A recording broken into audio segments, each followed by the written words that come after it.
What up, Junction Crew? It's your boy, A Prince. Yeah, we back with another one. I felt like it was time to spice up the channel a little bit. So, I've already changed the logos, the intros, the outros, all of that there. So, all that's gone, right? And it's going to be replaced with new things. I felt like it wasn't, the intros and the outros wasn't conducive to what the channel really is, which is a meeting point to everything. That's why you got JCTN, which is Junction.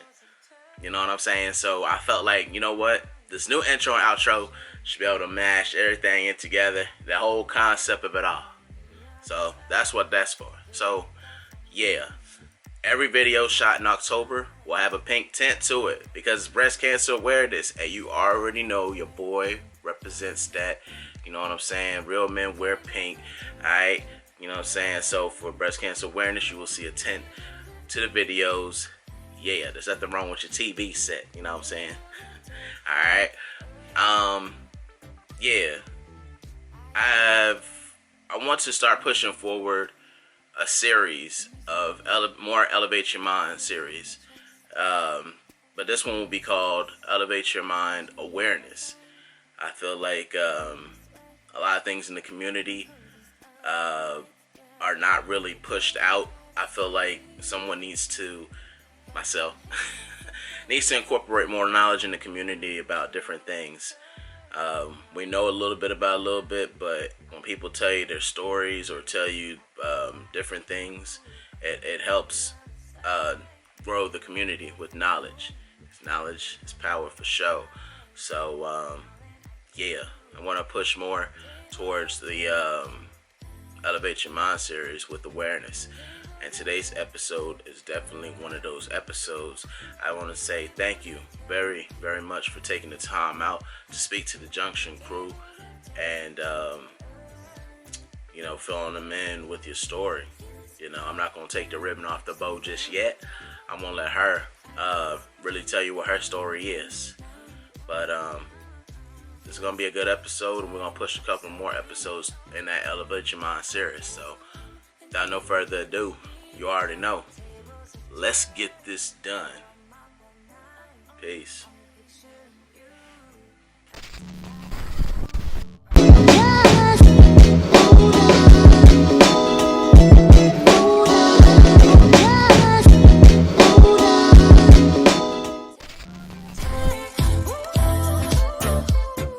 Alright, so we have Miss Tamika here. Say hi to the Junction Crew out there. Hey, how you doing? Alright, so she's gonna tell us a little bit of our story, but see, let's give you a little bit of a background. So I met Miss Tamika here through Facebook. She's a great poetess. You know what I'm saying? She's put the words to paper so magically. I do a little bit. I do alright, but that's pretty much how we met on Facebook doing poetry. But then you get to know people. They have great personality, and so I've seen that she had a story to tell, and I was like, you know what? Gotta have her on for it. So I'm gonna let her tell her story. Well, of course, like you said, first off, thank you for having me on. I've been a fan of yours, your poetry from day one. You know that. And yeah, I've been through a lot this last almost a year. And with this being Breast Cancer Awareness Month. Absolutely. I'm really grateful to even be here to tell this story, and grateful that you are, wanted to interview me for it, because it's been a heck of a journey. And it started back in December of last year. Everything going fine right at Christmas time. And yeah, right at Christmas. I was like, okay. I started having an issue with my breasts where they were sore. And I'm like, okay, women, certain times of the month, we be a little sore. So it wasn't anything I was worried about right then. But then things didn't get better. And so I decided like I said, it was that week of Christmas. And I said, well, something don't feel right. You know, we do our self-exams. And I said, well, let me make an appointment. So I called my primary doctor. And with it being the holidays, you know, I had to wait until after Christmas. Got in, saw my primary. And you know how sometimes you can kind of read people's faces, you know, so she was like, I think I want to send you for a mammogram and an ultrasound. Okay. She said, because this don't feel right, and I'm not saying that you do have cancer, but I'm not saying that you don't. So that right there just automatically scared the crap out of me. I know it scared me, shoot. It did, because I'm one of them, everybody knows I'm very health conscious. So I've always been one of those people that's, I keep up my appointments. You know, I try to eat well, I exercise. You know, I was on my weight loss journey. Okay. So I'd already, over the last couple of years prior to that, had lost about 75 pounds. Congratulations. You know? Yeah, oh, yeah. Pounds. You know what? That explains on your channel why you were showing them walking exercises in the morning. Right. Ah, okay. I see you now. So I was kind of, you know, doing my own little thing, you know, trying to track my weight progress, and just, I was on a healthy lifestyle journey. So when that popped up, it was just extra crazy, because in April of last year, I had a mammogram, and it was clean. I had two. They told me to come back because they thought they saw a spot. I went back, they checked it, and they was like, oh no, everything is fine. We don't see it anymore. So I was like, okay. So in December, and that issue came up, and that lady, you know, the doctor told me that, and first thing I thought, like, I just got a mammogram a few months ago. So beginning of January of this year, I went in, got my mammogram, got my ultrasound, and they did a biopsy when they was doing my ultrasound of this area, and they sent it off, and they said it would be a few days before it would come to get the results. Never forget, January 14th, I got that phone call, and my life changed. They told me he said that I tested positive for cancer, and they also said that my lymph nodes, because they biopsy the lymph node, that tested positive for cancer also. Oh, snap. And so it had spread. And so I didn't know what to do. My sister, Ladrina, she was there, been there whole step of the way. Both my sisters and my brother-in-law, so wonderful. My whole family have been. But that day, Ladrina was with me, and oh my goodness, she was with me with the biopsy. My sons, I have a 15-year-old and a 22-year-old. They were with me when I got my diagnosis. So, I was debating, because I got the phone call, but I was debating on if I was going to tell them. I'm really open with my kids, with my young men, and they knew that something was going on with me. And so I made the decision then. They saw it all on my face, so I couldn't lie to them. And it was devastating. It was devastating. And then, so from that point onward, everything kicked in overdrive. Like, I had to get a medical oncologist, a surgeon, radiation oncologist, because when they did further testing, I went through so many tests, Prince. Oh my gosh, every week, every day, PET scans, MRIs, CT scans, all kinds of stuff. And I don't even like needles, you know, so it was just... I don't know who would do, though. Exactly. So I had to get this port in place, because when I went to the breast surgeon, because they referred me to him first, because I guess they were thinking that maybe they could remove the cancer and then, we go from there do treatment. Yeah. Well, my cancer was really big because the form of cancer I have is called inflammatory breast cancer. And the bad thing about it is, first off, it's a rare cancer and it's aggressive. Oh. And so it does not have the normal signs that they would tell you to look for, like they'll say they check your breast for a lump. Well, with my type of that particular cancer, once you feel the lump, you're already at a late stage. Oh. So, because it forms in layers, the way it was explained to me, it's formed in layers and it progresses quickly. Oh. So from April, when I got the clean mammogram, to December, that's not many months. Yeah. From that point to that point, I was already at stage 3. Oof. And so with it being in my lymph nodes, I had to do all this testing because once it gets into your lymph nodes, they want to make sure it hasn't spread to anywhere else in your body. Okay. And so that's why I had to do all the testing. And it also, inflammatory breast cancer, it makes your breast swell.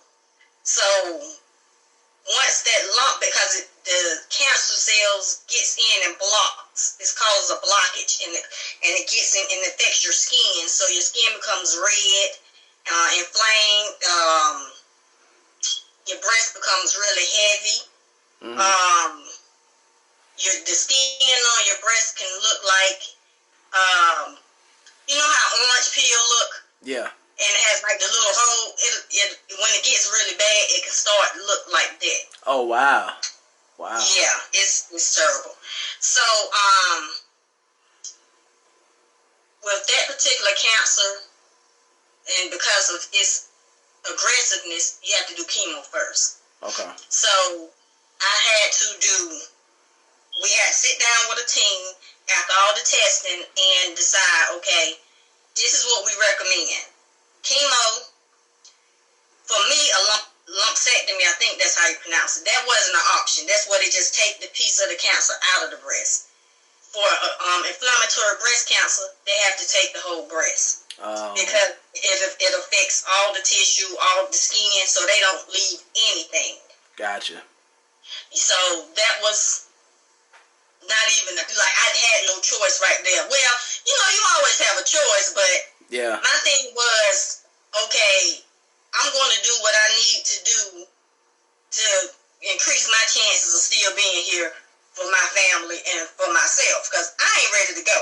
You know what I mean? Absolutely. You gotta do what you gotta do, Yeah. And so it was a really hard decisions I had to make. So after all my testing, come February the 1st. So I got my diagnosis January the 14th. By February the 1st, I got all my test results. I had to get a port in place right up here in my chest, which is a little device where they give me, like, do my blood work, give me my soap, because I was going to have to get frequent treatments. It would have worn my veins. Right. So they put the port here so they wouldn't have to put IVs constantly into my arms. Okay. So by February the 1st, got my first treatment. Oh my gosh. I would not wish chemo on my worst enemy. The infusion, the actual process of sitting there getting the chemo, that wasn't the bad part. Well, normally, but with me, little background history, I got a lot of allergies to medicines and foods, and I'm just a really sensitive person.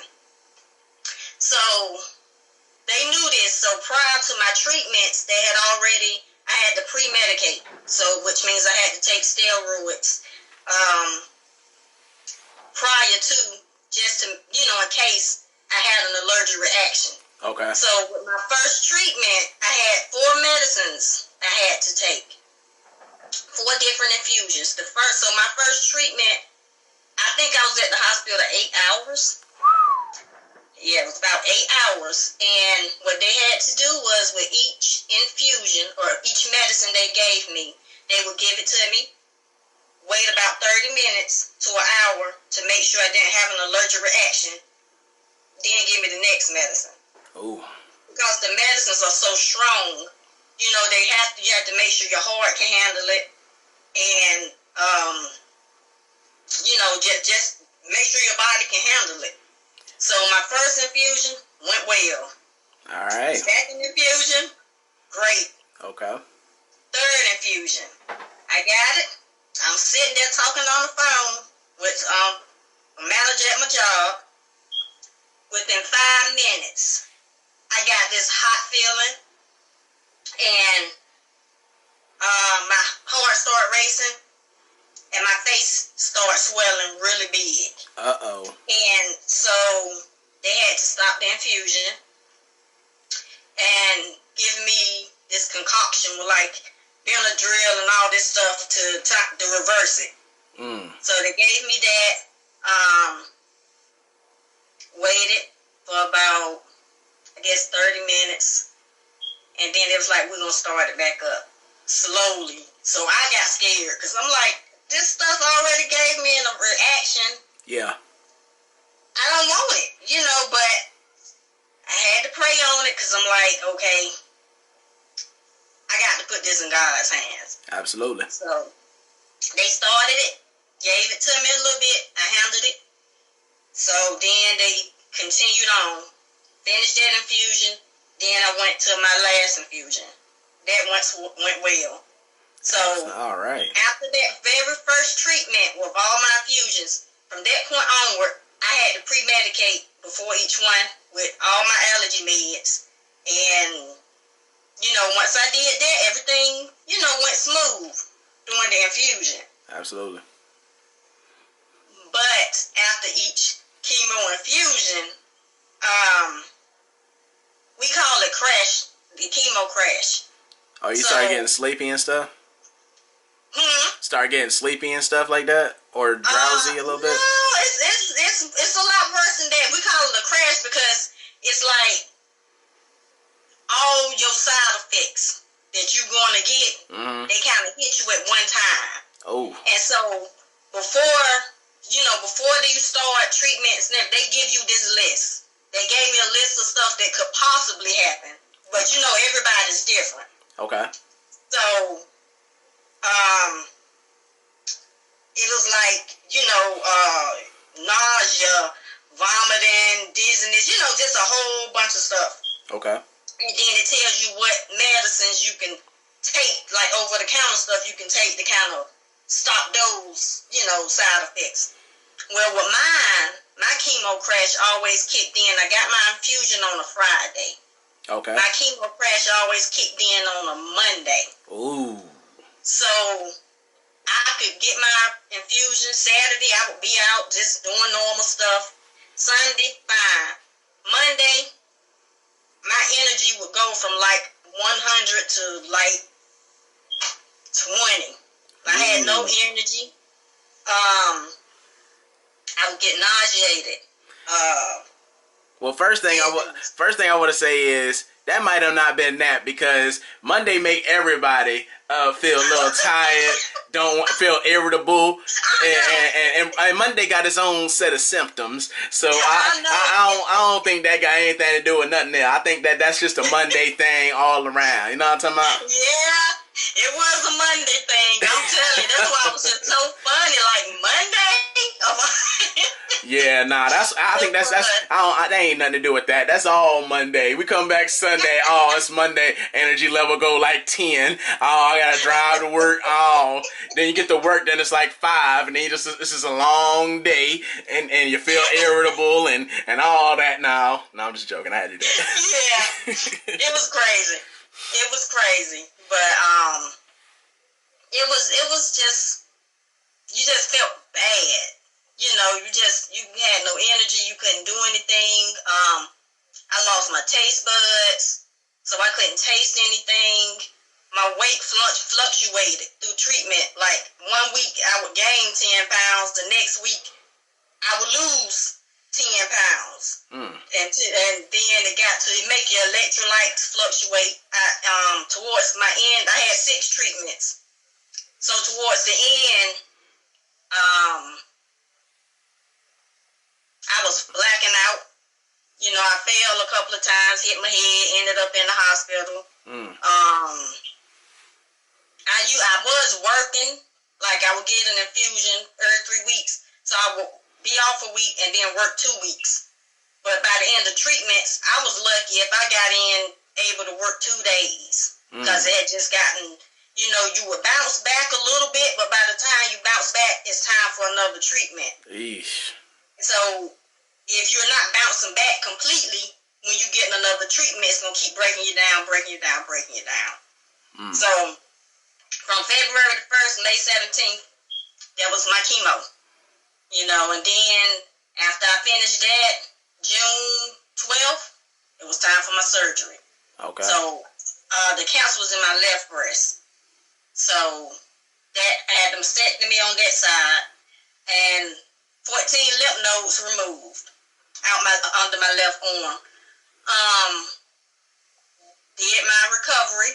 I went back to